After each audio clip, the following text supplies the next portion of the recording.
मैं अब तक आप सभी का स्वागत करता हूं आप सबके अपने channel day to day learning पर। तो दोस्तों आप सभी के सामने आज मैं लेकर के आया हूं एसएससी एमटीएस 2023 के लिए जीके जीएस का बहुत ही मोस्ट इंपॉर्टेंट क्लास, जिसमें कि दोस्तों हम लोग करने वाले हैं बहुत ही कम से कम समय में बहुत ही अधिक से अधिक क्वेश्चंस का एक बेहतरीन सा सीरीज।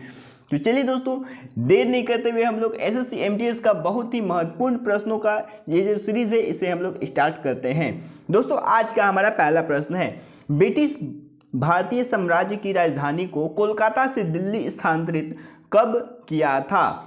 ऑप्शन नंबर ए है दोस्तों 1911, बी है 1905, सी है 1907 या डी है 1909। तो दोस्तों इसका एग्जैक्ट आंसर क्या होगा? तो दोस्तों ब्रिटिश सरकार ने राजधानी को, भारत की राजधानी कोलकाता से हटाकर दिल्ली कब स्थानांतरित किया था? दोस्तों इसका एग्जैक्ट आंसर हो जाएगा हमारा ऑप्शन नंबर ए यानी कि 1911। तो दोस्तों 1905 में भी जान लेते हैं कि क्या हुआ, 1907 में और 1909 में क्या क्या हुआ। तो दोस्तों जो 1905 ईस्वी था, 1905 ईस्वी के समय में दोस्तों भारत में बंगाल विभाजन हुआ था। जी हाँ दोस्तों, बंगाल को दो भागों में बांट दिया गया था 1905 में। इस समय भारत के वाइसरॉय जो थे वो थे लॉर्ड कर्जन।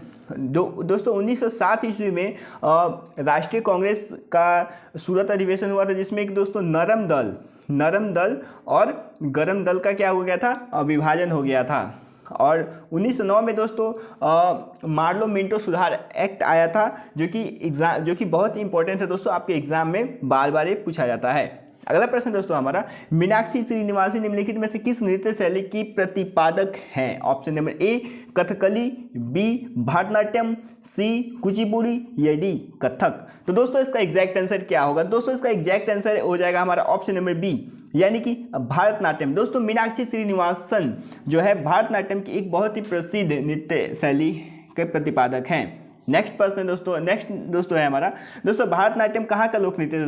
दोस्तों जो भारतनाट्यम है ये तमिलनाडु का लोक नृत्य है। कथक कहाँ का लोक नृत्य है? तो कथक जो है उत्तर प्रदेश और यूपी का लोक नृत्य है। कथकली दोस्तों, कथक उत्तर प्रदेश और कथकली जो है केरल की है। कुचिपुड़ी दोस्तों आंध्र प्रदेश, ओडिशा दोस्तों ओडिसी, और सत्रिया असम का है। मणिपुरी जो है मणिपुर का है, और मोहिनी अट्टम जो है वो हमारा केरल का है। तो नेक्स्ट क्वेश्चन की तरफ चलते हैं दोस्तों। नेक्स्ट क्वेश्चन है हमारा, निम्नलिखित में से कौन सी प्रक्रिया तरल को सीधे वाष्प के रूप में परिवर्तित कर देती है? ऑप्शन नंबर ए है दोस्तों भाप बनकर उड़ना, बी है दोस्तों ऊर्ध्वपातन, सी है सघनन या डी है वाष्पीकरण। तो दोस्तों इसका एग्जैक्ट आंसर क्या होगा? तो इसका एग्जैक्ट आंसर होगा हमारा दोस्तों ऑप्शन नंबर डी यानी कि दोस्तों वाष्पीकरण। दोस्तों वाष्पीकरण क्या होता है? तो दोस्तों वाष्पीकरण वह प्रक्रिया होती है दोस्तों जिसमें कि वाटर जो होता है डायरेक्टली वेपर में कन्वर्ट हो जाता है। यानी कि दोस्तों जल जो है दोस्तों जल होता है सबसे पहले, और जल क्या चीज में बदल जाता है दोस्तों? जल जो होता है वो हमारा वाष्प में कन्वर्ट हो जाता है।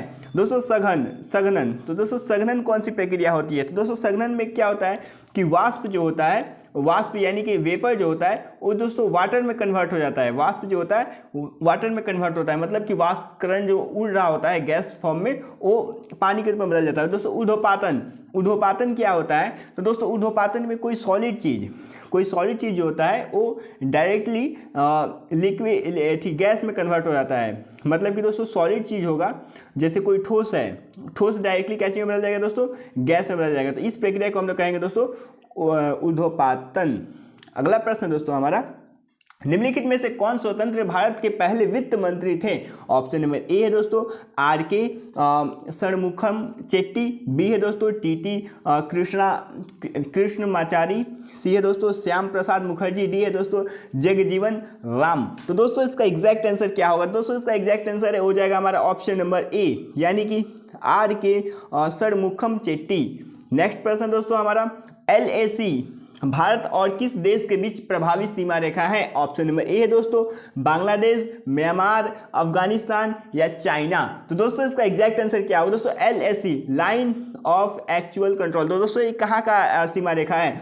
तो दोस्तों ये जो सीमा रेखा है वो भारत और चाइना के बीच में है। अगला दोस्तों इसके अलावा जो एक LOC होता है, तो दोस्तों LOC और LAC भारत और चाइना के बीच में है, और LOC जो है वो भारत और पाकिस्तान के बीच में है।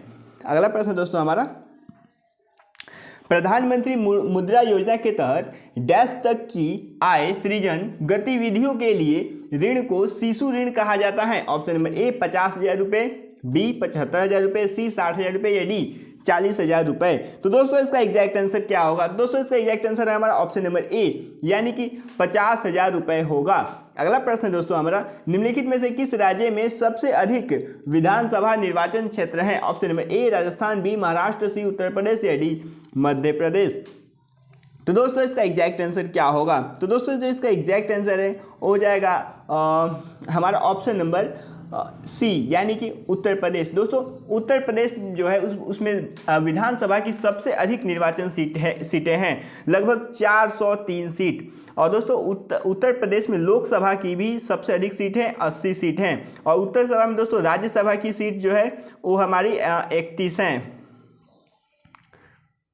उत्तर प्रदेश में राज्यसभा की 31 सीट है। अगला प्रश्न दोस्तों हमारा, भारत में प्रतिभूमि अपीलीय न्यायाधिकरण यानी कि सेट की स्थापना किस वर्ष हुई थी? ऑप्शन नंबर ए है दोस्तों 1990, बी है दोस्तों 1992, सी है दोस्तों 1954, डी है दोस्तों 1997। तो दोस्तों इसका एग्जैक्ट आंसर क्या होगा? तो दोस्तों इसका एग्जैक्ट आंसर हमारा ऑप्शन नंबर बी, यानी कि 1992 होगा। अगला प्रश्न दोस्तों हमारा, निम्नलिखित में से किसे अंग्रेजी नॉन फिक्शन श्रेणी में साहित्य अकादमी पुरस्कार 2019 जीता? ऑप्शन नंबर ए है दोस्तों रोशनी चौकसी, बी है दोस्तों शशि थरूर, सी है दोस्तों रघु कर्नाड, डी है दोस्तों अमिताभ बागची। तो दोस्तों इसका एग्जैक्ट आंसर क्या होगा? दोस्तों इसका एग्जैक्ट आंसर हो जाएगा हमारा शशि थरूर। दोस्तों 2022 में किसने जीता अंग्रेजी भाषा के लिए साहित्य अकादमी पुरस्कार?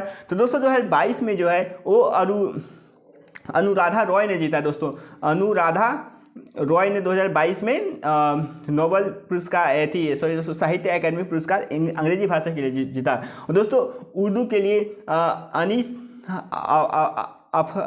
अशफाक ने जीता। अगला प्रश्न दोस्तों हमारा, 2011 की जनगणना के अनुसार भारत की साक्षरता दर कितनी थी? ऑप्शन नंबर ए 72%, बी 61%, सी 74% या डी 81.5%।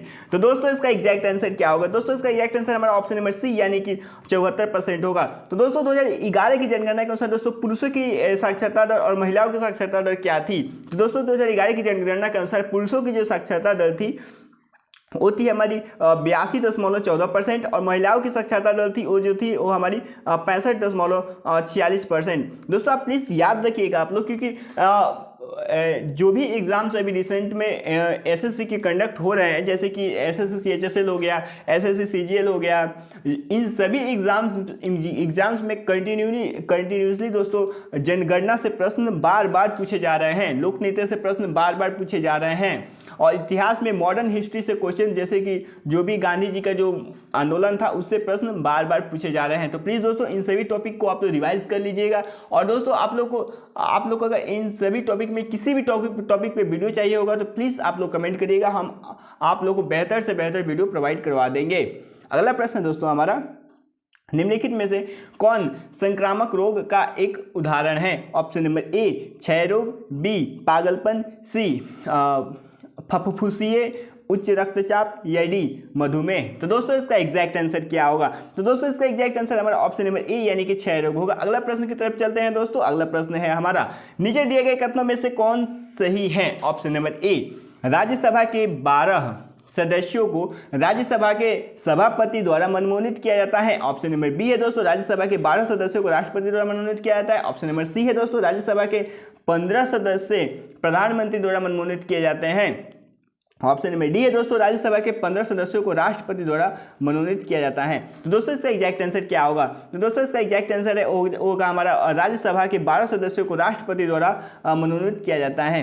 राज्यसभा के 12 सदस्यों को राष्ट्रपति द्वारा मनोनीत किया जाता है। Option number be exact answer. अगला प्रश्न दोस्तों हमारा, निम्नलिखित में से किस प्रकार के दर्पण में प्रकाश का पार्श्व उल्टा प्रतीत होता है? उल्टा प्रतीत मतलब दोस्तों कि कौन सा ऐसा दर्पण है जिसमें कि जो प्रकाश का जो प्रतिबिंब होता है उल्टा दिखाई देता है? तो दोस्तों इसका एग्जैक्ट आंसर है क्या होगा? होगा हमारा समतल दर्पण। अगला प्रश्न दोस्तों हमारा, मानव शरीर के निम्नलिखित में से किस भाग में चर्वणिका मांसपेशियां स्थित होती हैं? तो दोस्तों चर्वणिका मांसपेशियां किस भाग में हमारे शरीर के स्थित होती है? तो दोस्तों इसका एग्जैक्ट आंसर क्या होगा? हाथ, जांघ, जबड़ा या छाती? तो दोस्तों इसका एग्जैक्ट आंसर हमारा जबड़ा, यानी कि ऑप्शन नंबर सी हो जाएगा।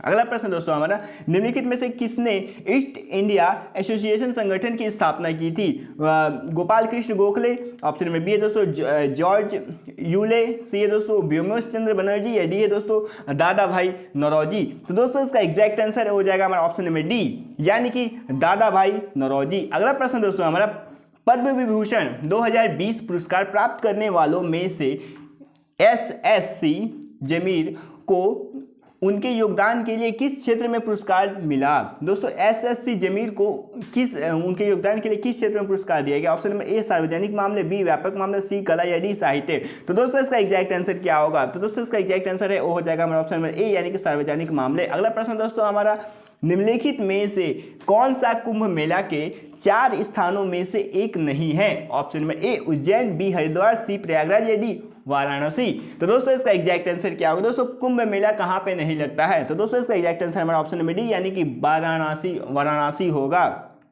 अगला प्रश्न दोस्तों हमारा, 2020 में टूर डी फ्रांस किसने जीता था? Option number A Sepp Kuss, B Rudy Molard, C Romain Sicard, या डी टाडेज पोगाकर। तो दोस्तों इसका एग्जैक्ट आंसर क्या होगा? तो दोस्तों इसका एग्जैक्ट आंसर है हो जाएगा हमारा टाडेज पोगाकर, यानी कि ऑप्शन एम डी। अगला प्रश्न दोस्तों हमारा, भगवान महावीर ने मोक्ष कहाँ प्राप्त किया था? Option number A Sonagiri, B Pawapuri, C Shravana Belagola, या डी माउंट आबू। तो दोस्तों इसका एग्जैक्ट आंसर हमारा पावापुरी होगा। दोस्तों महावीर जो थे वो जैन धर्म के 24वें तीर्थक थे। जो भगवान महावीर थे वो जैन धर्म के 24वें तीर्थक थे। इसके अलावा नेक्स्ट क्वेश्चन की तरफ चलते हैं दोस्तों। नेक्स्ट क्वेश्चन है हमारा, प्रथम बौद्ध परिषद को डैश द्वारा संरक्षित किया गया? ऑप्शन में ए पोरस, बी अशोक, सी अजातशत्रु, या डी चंद्रगुप्त मौर्य। तो दोस्तों बौद्ध का जो प्रथम संगीत हुआ था उसको अशोक द्वारा संरक्षित किया गया। किसके द्वारा संरक्षित किया गया था दोस्तों? अशोक द्वारा संरक्षित किया गया था, अशोक। ठीक है दोस्तों, और प्रथम बौद्ध संगीत जो है वो हुआ था हमारा दोस्तों राजगृह में। और दोस्तों जो सेकेंड बौद्ध संगीत ही था, सेकेंड बौद्ध संगीत को दोस्तों कालाशोक द्वारा संरक्षित किया गया था, और ये वैशाली में हुआ था। दोस्तों बौद्ध संगीत किस स्थान पे हुआ था? एक बहुत ही इंपॉर्टेंट प्रश्न है। जैसे कि थर्ड बौद्ध संगीत जो है वो पाटलिपुत्र में हुआ था, और फोर्थ बौद्ध संगीत जो था वो कश्मीर में हुआ था। अगला प्रश्न दोस्तों हमारा, ढक्कन का पठार त्रिकोणीय आकार का पठार है और उत्तर में डैश श्रेणी से घिरा है? Option number A Aravalli, B Satpura, C Paschimi Ghat, या डी विंध्य। तो दोस्तों इसका एग्जैक्ट आंसर क्या होगा? तो इसका एग्जैक्ट आंसर होगा हमारा दोस्तों ऑप्शन नंबर बी, यानी कि सतपुड़ा। अगला प्रश्न दोस्तों हमारा, निम्नलिखित में से कौन सा प्रेकर कारण कला निम्नलिखित में कौन सा प्रेकर कारण काला आजार रोग का कारण बन जाता है?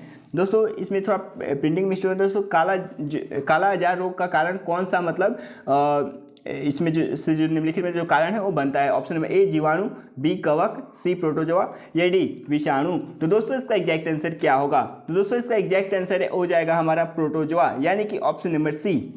तो दोस्तों अगर आप लोगों को वीडियो अच्छी लगी तो प्लीज़ दोस्तों इस वीडियो को लाइक करें और हमारे इस चैनल को सब्सक्राइब करें। दोस्तों SSC MTS इस बार निकालना है, और दोस्तों अगर आप लोग को SSC MTS इस बार निकालना है, मेरिट लिस्ट में अपना नाम को आप लोग देखना चाहते हैं, तो प्लीज़ दोस्तों आप लोग जीके पे और इंग्लिश पे बहुत ज़्यादा से ज़्यादा ध्यान दीजिए। दोस्तों आप सभी को मालूम ही होगा कि SSC MTS का जो सिलेबस है उसमें जीके और इंग्लिश का क्या रोल हो चुका है। तो प्लीज़ दोस्तों आप लोग जीके ध्यान से पढ़िए। दोस्तों ये सभी क्वेश्चंस आज हम लोग जो करवाए हैं वो PYQ के क्वेश्चंस हैं दोस्तों।